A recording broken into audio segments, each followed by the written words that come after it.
Broadcasting from the Business RadioX studios, it's time for Business Leaders Radio. Now, here's your host, John Ray.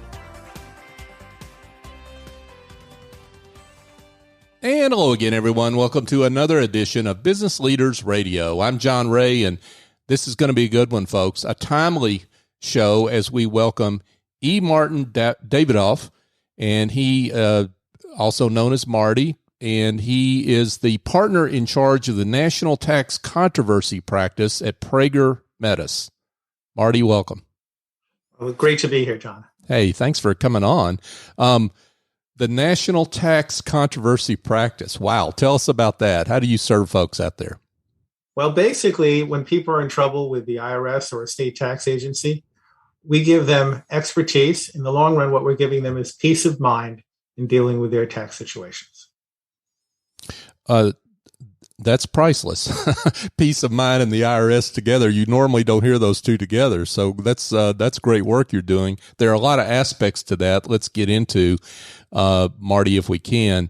One of the things that you want folks to know right off the top is the difference in due date this year for personal returns. Yeah, well, this year the due date is April 18th. April 15th is on a Friday, but that's legally Emancipation Day. Now, this is really funny. This comes to fruition by a holiday in D.C., and the law says if there's a holiday in the District of Columbia, then you can't have the tax due date then. Technically, the holiday is April 16th, because on April 16th, 1862, President Lincoln signed something called the Compensated Emancipation Act, which freed more than 3,000 slaves in D.C.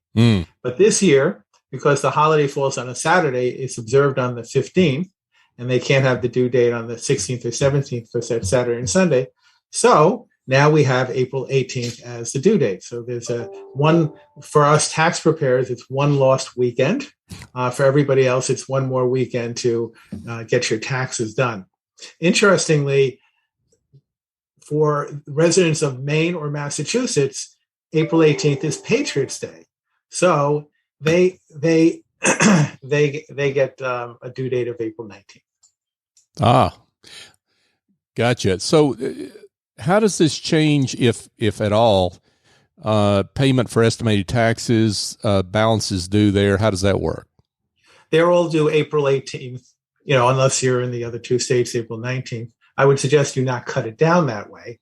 And so what you should do is, get it planned in advance. Estimated taxes are very important to pay on time. So basically you have a couple of extra days to get that in. But the one thing about these payments, please stop mailing checks into the IRS. Use their electronic methods. They have direct pay on their website, irs.gov. They have something called the Electronic Federal Tax Payment System. And that's really a big mouthful, but you go to www.eftps.gov. That's for the Electronic Federal Tax Payment System. And you sign up in advance. And it's a great way. You can plan all your payments in advance, your quarterly estimates, or I have some people pay monthly because those quarterly estimates are too high. Mm-hmm. And so you pay electronically, plus your tax preparer, your family CPA, as I call them, or family enrolled agent, they can have the payments be withdrawn from your account through their software. And then you have an easy record of when you made payments, right? As opposed to mailing a check off and you don't know whether they received it or not or what have you, right? That's terrific. Yes, that's exactly the case. And I lecture before thousands of CPAs periodically through CPA Academy. And I took surveys over my last 5 or 6 courses, and 30% of them are telling us that, their clients still want them to instruct them how to, pay via mail. And I'm saying, stop the insanity. If the IRS is having trouble opening the mail, please sign up for EFTPS.gov, get your account and start, paying electronically. And folks needn't worry about the security of that system. I take it. I think you're right. That system has been around for decades. They have it, sewed in. They have it really tight.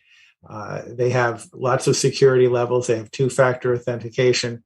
So I would say, I'm not a security expert, that would be my daughter, but I would say that, you can go in there and be fairly confident. I have used it myself for at least 10 to 12 years. Before I was Prager Metis, I always found it easier to pay weekly. I would set 52 payments up because my cash flow was pretty level, and I didn't notice it if it came out every week. That's good psychology. I like that, Marty. Marty Davidoff is with us, folks, and he is with Prager Metis. Marty, let's talk, I guess, just generally, if we can, about what folks are reading in the headlines about the IRS. I mean, one of the reasons I ask about security of online payments is people are wondering about, the IRS and being responsive and being able to communicate and that kind of thing. And it seems like there's a lot of turmoil and a lot of dysfunction in them being able to do their job. Address that, if you would. Yes, I will. The dysfunction is like anybody else who doesn't have enough resources. If you only have 60 or 70% of the resources you need to run your business, you have a radio station, but you don't have a manager of the radio station. You're having everybody trying to do their own job. Or you have the manager, but you don't have anybody to do the work and get it done. The IRS budget has been cut down severely. They have about 30% fewer people than they did 12 years ago, and yet they're asked to do more. They're asked to do all these rebates. They send trillions of dollars of rebates. The person who's the head of the Internal Revenue Service, a guy named Chuck Reddick, is basically, what I would say, one of us. He's a tax practitioner who he's a tax practitioner who basically got selected to run the IRS, and he's the first tax practitioner in 40 years to do it. So he understands taxes, but he hasn't been given the resources. He's written letters in the Washington Post. He's testified before Congress. He said, "Listen, let me plan my budget multiple years so I can get the IT infrastructure. Give me enough people to answer the phone." Right now, there's only the latest data shows only 11% of the calls get answered. So it is very, very difficult to deal with the IRS, not because of their turmoil per se, but because Congress has cut the purse strings. They haven't given them enough money. And this particular year, they have more money in the budget, but that's just a drop in the bucket from what they need. They need more. And in time, our security in being able to collect funds and revenue from people who may not want to pay, most of us pay through withholding, but those who don't want to pay, we rely upon the IRS for our financial security. And the turmoil, a little bit of it is due to the fact that maybe it's a big bureaucracy, but a lot of it and most of it is because Congress just won't write the check to allow them to function properly. And imagine your family household, and you're trying to pay for your mortgage, and you're trying to pay for everything, and you're short 20% every month from what you need to do it. And then you have to try to figure out, well, what am I going to give up to do this? Well, the IRS has had to give up certain things. They have to still process returns. They still have to issue refunds. They have to do all those things. They did these emergency refunds. They started printing things in many languages to make sure everybody got dealt with. They did an amazing job for the limited resources they have. So I asked Congress on the show, if you know a congressman, tell them to give the IRS more money, give them a multi-year budget cycle so that they can plan accordingly. And you and I, you have some questions I know about how do you deal with that, tight, sometimes unresponsive IRS, and we'll get into that. Yeah. Well, let's get some live examples here. So, you get a notice from the IRS that you owe money that you don't think you owe, that your CPA's prepared your return. You feel confident about that. Suddenly communication becomes important.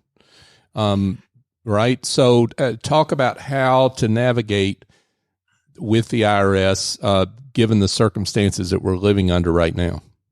Okay. So often you will get the simplest notice and the most frequent notice that you might get is something called the CP 2000, where they said, "Hey, we got matching information that you didn't report on your tax return."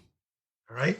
And so you go to your CPA, your family CPA, as I call them, all right, or your family enrolled agent or your family tax attorney, and you say, Johnny, Jane, tell me, are they right? And Johnny or Jane will say, oh, no, they're not right. Now, at that point, your CPA or your enrolled agent or your tax preparer, they're very good at doing your taxes, telling you how much to pay, dealing with all that. But just like you wouldn't ask your family physician to do heart surgery, dealing with the IRS is a specialty. It's like heart surgery. So you would ask them for recommendation for somebody to do this and either guide the CPA, if it's relatively simple, or guide you. So I'll give you an example. So you get a notice from the IRS that you didn't report the distribution from a retirement plan. And you think it's wrong because you rolled it over. Mm-hmm. You rolled it over into another plan. So you would then gather the evidence, all right, respond promptly to the IRS. And here's the secret. Open the mail. I can't tell you how many times, Sean, I have met with a new client and they give me a pile of unopened mail. And if people could see me through the radio, they show me my hands, very high. Right, about a foot apart right there. Yeah. They come in and they haven't opened the mail. So the first thing is to open the mail.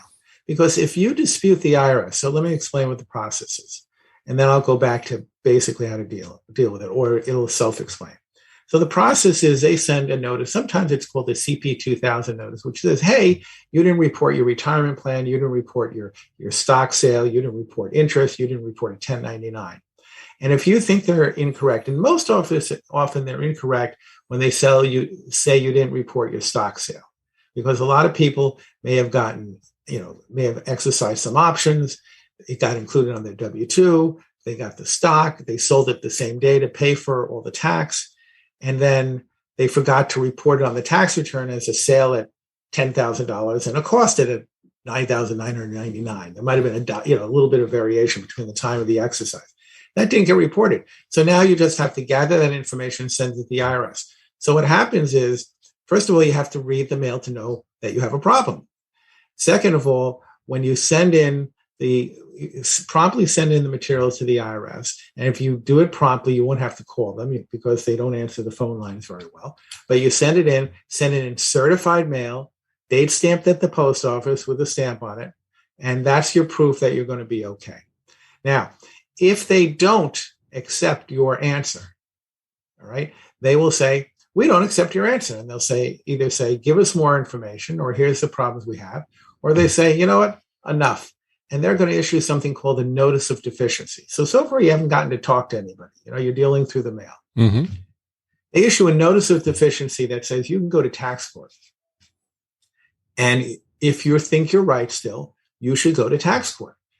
They will often assess a 20% accuracy related penalty that may not be appropriate. But going to tax court is not that hard. You can do it online. They have simplified versions for lay people to do it. And if you do it wrong, they'll give you a chance to correct it. So, go to tax court, file a petition, or hire somebody to file the petition for you. And once you're in tax court, they then get you somebody to talk to. There's the IRS Office of Appeals, and you actually can talk to somebody, even through a webcam. You can talk to somebody and talk out your issue and get the documentation. So the thing is to get on top of it and address it, and not be an ostrich, put your head in the sand and say, well, it'll go away if I don't open the mail. Right. And something tells me in all these notices that a lot of folks don't open, that there are certain deadlines that you have to meet in order to respond, in order to get into tax court, what have you. Right. And right now we're talking about, just for your audience, we're talking about, when the IRS says you owe a different amount, not when there's money owed and you agree on what. So the IRS is saying they haven't assessed the tax. They're saying, we think we want to change your tax from your tax return. Right. That's different from you file the tax return and owe money and now we want to collect it. So we're talking right now, and we'll talk about the other in a few minutes. We're talking right now about, basically, the IRS is saying they want to change your tax liability. They want to assess your tax. And for that, be responsive. You will by going to tax court. Now, here's some of the trickery that happens. Sometimes you're getting involved with the IRS before you go to tax court, and they say, oh, you know what? And maybe you've had an examination with a live agent, and you get a letter saying, here's your opportunity to go to the IRS Office of Appeals. You get a letter, and you've had an examination. Maybe it was an office audit. They were questioning expenses on your business, and they make an adjustment. They send you a letter, and they say, if you have more information, send it to us. Well, if you send it to them and don't file for the tax court petition or don't file for appeals, there are usually 2 levels. At that level, you can go to the Office of Appeals, and then after that, you can go to the tax court.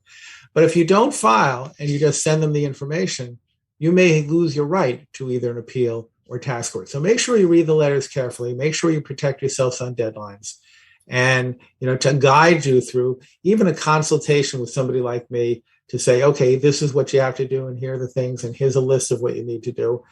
Those kinds of consultations are very helpful, even if you can't afford to hire the person to do all the work. That makes perfect sense. Now, let's talk about the, I think you mentioned matching notices, but what about if you owe money, you owe money, maybe you're late in making estimated payments or what have you. What under those circumstances, beyond just making sure you get that brought up to date as soon as you can, what kind of communication do you need to engage in with the IRS? There are basically three things you need to do. First of all, if you're behind, we're sitting here in 2022. If you're behind in 2021 or 20 or 19 or 18, it's more important that you're paying your 22 tax correctly, because keeping current is one of the 3 main things that you need to do in order to be compliant with the IRS. So that may mean increasing your withholding. If you're subject to withholding and you're not withholding enough, that may mean paying your estimates. You don't want to overpay your withholding or estimates, because the IRS will seize that excess money to the back taxes if you need the cash flow. But you want to be current. So I urge people that the first thing is to keep current. The second thing is give the IRS a plan. How am I going to pay this back? And they will, in many situations, give you 6 years to pay the taxes if you can full pay. And the third thing is, in certain circumstances, if you give them a plan that you owe more than a certain amount of dollars, or you can't pay them over 6 years and want to say, I want to pay you less through a partial pay, or want to offer a compromise, then you have to give them financial disclosure. So it's a 3-part test. Keep current, give them a plan, and if need be, give them financial disclosure. So that's the start of that. Got it. So I guess your next question would be, what are the options? Once I know, I have this, how can I repay? First of all, you're going to repay through hopefully a direct debit installment agreement if you can fully pay. Mm-hmm. You pay each month. You can start out with lower amounts each month and then increase them over time. So you could say, all right, I'm going to pay $200 a month this year, $300 a month next year, and $400 a month the year after, and through the rest of the time, whatever it depends upon what you owe. If you owe less than $50,000, you can do these online. They have online payment agreements. So you can go right to the irs.gov, and I think it's /OPA for online payment agreement. You can go online and pay that way. So, and if you're under $25,000, they won't even put a lien on you. They won't put something called a notice of federal tax lien. They won't file that. So basically, there's information you need to do, keeping current, communicating with them. Same thing, communicate with them. And often you can't get through on the phones, so you might want to go to the online payment information that they have. They're now starting having you sign up on the irs.gov to sign up and have an account. So you can have an account so you can communicate that way. They're not quite there, but within 6 months they're there. They're going to be totally there. And so that you can communicate electronically. And really just address the issues, and know that you have a right. If you go to the IRS and propose an installment agreement, say, listen, I want to pay this much. You're now dealing with somebody at the IRS, mm-hmm. and they say no, you have the right to appeal that decision. Mm. There is an IRS Office of Appeals that you can say, I want to appeal your decision. Or if the IRS says, so those are some of the things. And then later in the collection action, when you're ready, we can talk about what happens when they're going to levy and garnish and how to prevent that. Well, let's get into that. I know you've got some thoughts around real estate. Given the way real estate prices have gone, both residential and commercial, in a lot of markets, folks may be interested in selling real estate, but the problem is they may have an IRS lien against it. So talk about that. Okay. Well, what happens is when you file your tax return and the IRS assesses the tax, there's a secret tax lien, which only affects priority between states and the federal. Nobody sees that publicly. If at some point, you haven't paid them and you haven't been responsive, or even sometimes when you've been responsive, you owe them a certain amount, they will file a notice of tax lien in the county in which you live. That notice of tax lien affects any real estate that's in that county. So if you own something in a county not where you live, normally the IRS is not filing a notice of federal tax lien, so there's no limitation at all on that property. If they know the property exists, they're probably going to file it in both counties where the property exists and where you live. So now let's just say you have a notice of federal tax lien filed and, in the county where your property is, and you want to sell the property. You can sell that property. All right. What happens is if you have enough money to pay the tax out of the sale, you simply pay the tax. You get a payoff letter and you pay the tax. Let's say you have nothing, John. Let's say your client, you have barely enough to close, or you're underwater. Mm-hmm. The IRS will then discharge their interest in that property. You go through an application through the centralized lien facility, which is a very efficient and an area you can get through. There are phone numbers for these advisors. It's called advisory, and you can go to a publication online and look them up.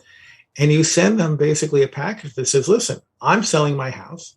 Here's the contract for sale. Here's the closing statement. As you see, there's no money after I pay for realtor commissions, the mortgages and everything. There's no money left. Mm-hmm. And you ask for a discharge. Usually if you give them a complete package, usually, and here in New Jersey where I personally operate, we have a nationwide department, but I personally operate here in New Jersey, they turn around very, very fast. But within 30 days, you will get a letter saying, we will discharge the lien, upon this closing, assuming that the taxpayer is not walking away with any money. And on that basis, you can do it. And people don't know that they can do this. And the whole manner on how to do this, if you look up Davidoff on CPA Academy, there are seminars there that you can just replay. One of our seminars where we teach this to other tax practitioners. It's about an hour and a half. It'll tell you everything you know about how to discharge your property, step by step, has the forms, goes through scenarios. And if you want, that's a place for you to look to basically see our course. Folks, we're here chatting with Marty Davidoff, and Marty is the partner in charge of National Tax Controversy. You got it. Just saying that makes me want to hire you instead of deal with it myself, Marty. He's with Prager Metis. So, Marty, let's talk about some deductions that folks may be overlooking as they prepare their returns. Well, the biggest one is if you're self-employed and you're maybe an Uber driver or a DoorDash and you have a very simple business, and during the pandemic in 20 or 21, you lost time due to the pandemic. Maybe you couldn't drive because you were taking care of somebody who had COVID. Maybe you had COVID. Maybe the government in your area said you can't drive or you can't deliver for a certain amount of time. Basically, those who are employed get paid sick leave often for those kinds of things. Well, the federal government, with a Form 7202, gives a sick and family leave credit for the self-employed for 2020, which you'd have to amend your return to claim at this point, and 2020 up to the first 9 months. And it's for, yourself or if you had to take care of someone. And basically, it's quite generous. The sick days, you can get up to 10 sick days at $511 a day. And you can get up to 50 days for caring for a loved one at $200 a day. So there's lots of money there that, frankly, very few people knew about. And, it's basically the government giving sick pay to self-employed people. Wow. I can see how folks might have missed that one and need to do a little research on that for their own situations. Let's talk about qualified business income deductions. Well, when they reduced the corporate tax rates effective in 2018 through the 2017 legislation, they basically said for businesses, sole proprietors, S corporations, partnerships, that if you meet certain rules that you can deduct 20% of your income and not pay taxes on it, not pay income taxes on it. You still have to pay your self-employment and FICA tax, but not pay income taxes on it. And that's a pretty big benefit. And, by now, most practitioners should be doing that, but check. 2021 is only the fourth year that they're doing it. Maybe you had a practitioner who wasn't aware of it. It's a separate form. The software is not going to automatically do it unless a box is checked. So check to see that you're getting the qualified business income deduction for your ongoing business, whether it's passing through to your individual return through something called a K-1, or whether it is a sole proprietorship that you're reporting on a Schedule C. So definitely make sure that your practitioner is handling that and putting the appropriate forms and explaining how it works. But basically, and if you're not getting it, if your practitioner says you don't qualify, ask them how you can change your structure of how you operate in order to qualify, because sometimes that's all it takes. And you've got some thoughts on charitable contributions, deductions for charitable contributions. I'll get it out in a second, and what we need to be looking for there. Well, if you're not itemizing, some people think if they don't itemize, don't worry about, getting information on their charitable deductions. Beginning in 2020, charitable contributions were deductible, quote, above the line, even if you don't itemize. And for this year, for a married couple, it's $600 that you can deduct. Fairly simple. Just don't forget about it. Make sure you give the information to your preparer. Your family CPA can't do it if you don't give them the information, and they'll normally prod you to give it to them. But you've got to be cooperative and actually do it. Sure. Now, retirement plan contributions. Let's talk about that. There's still time to contribute to your IRA account for 2021. Look at the numbers and see if it makes sense for you, whether a regular IRA or a Roth IRA. A regular IRA, you get to reduce your taxes now. A Roth IRA, you don't get a deduction now, but you get to accumulate money tax-free and take out all of the money tax-free when you take it out and qualify for retirement age. Let's switch gears here for a second, Marty, and talk about cryptocurrency. What are your views on using cryptocurrency in your business, and how does that affect your tax situation? All right. Cryptocurrency, there are many layers to your question, so I'll take a couple of minutes. Right. Cryptocurrency is deemed to be property, much like a stock. You sell the stock, you have a gain, the difference between what you paid for the stock and what you sold the stock for. And yet it's like a piece of art. If you create cryptocurrency by mining, you don't have to pay tax on it until you sell it. I paint a famous painting. I don't have income when I produce the painting. I have income when I sell the painting. So every time you use cryptocurrency for any purpose, you're selling cryptocurrency. It's not really a currency under the tax law. It's not like, I'm selling, euros or pesos. What I'm selling is a piece of property, a stock. That's how it's deemed for tax purposes. Mm-hmm. So if I buy cryptocurrency I buy a piece of cryptocurrency for $1,000 and I use it to purchase something, it goes up in value for $2,000. And say, okay, I'm going to buy this, pair of sneakers. All right, that wore by some famous NBA person. I'm going to buy a pair of sneakers for $2,000.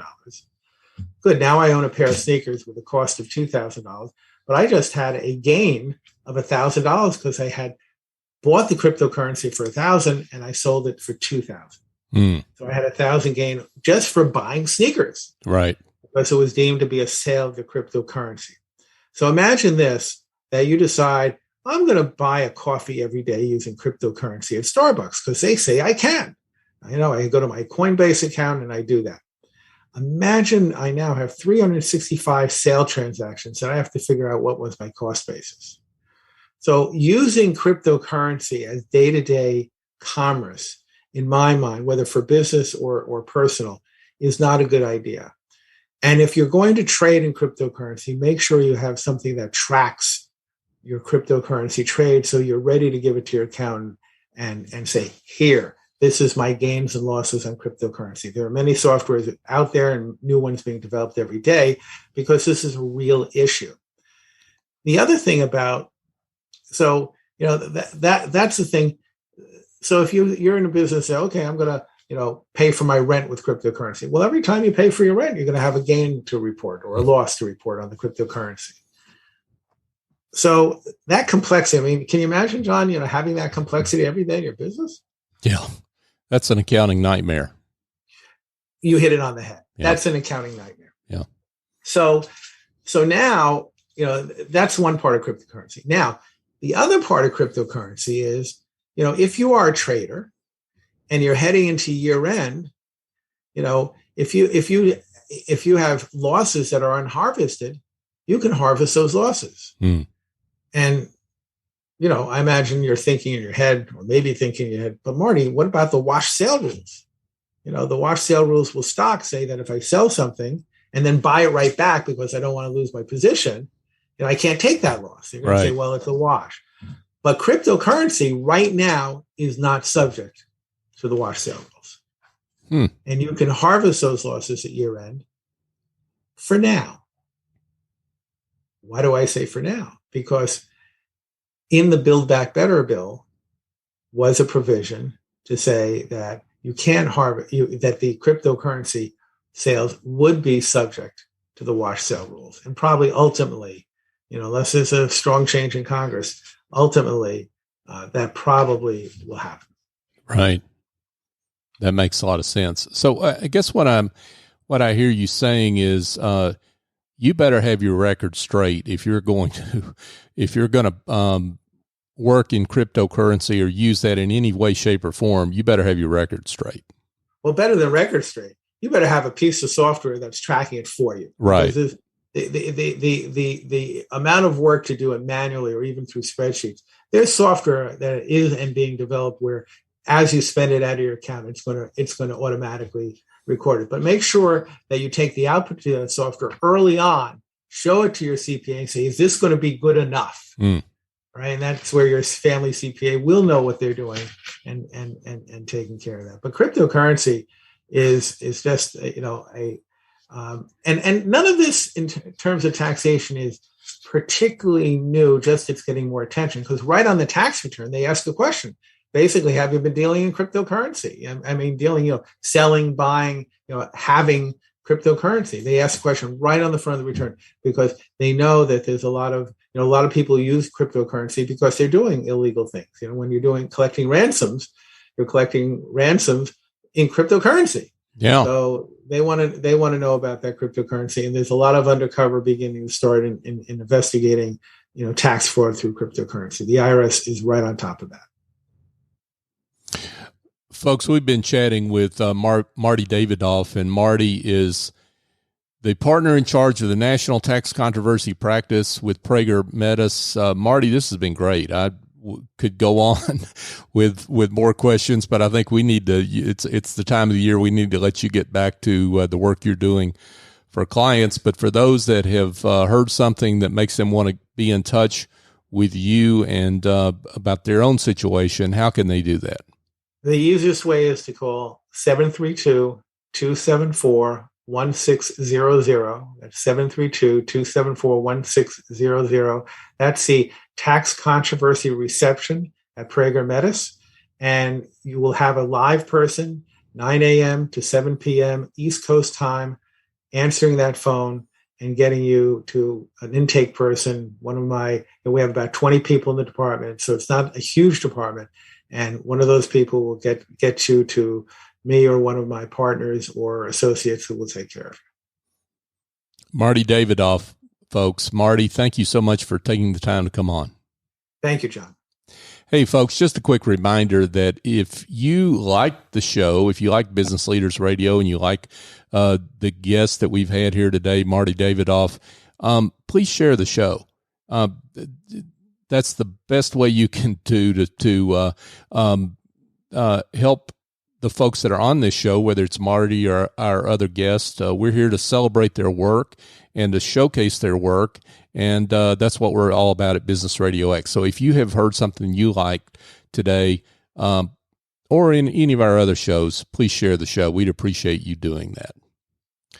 So for my guest, Marty Davidoff, I'm John Ray. Join us next time here on Business Leaders Radio.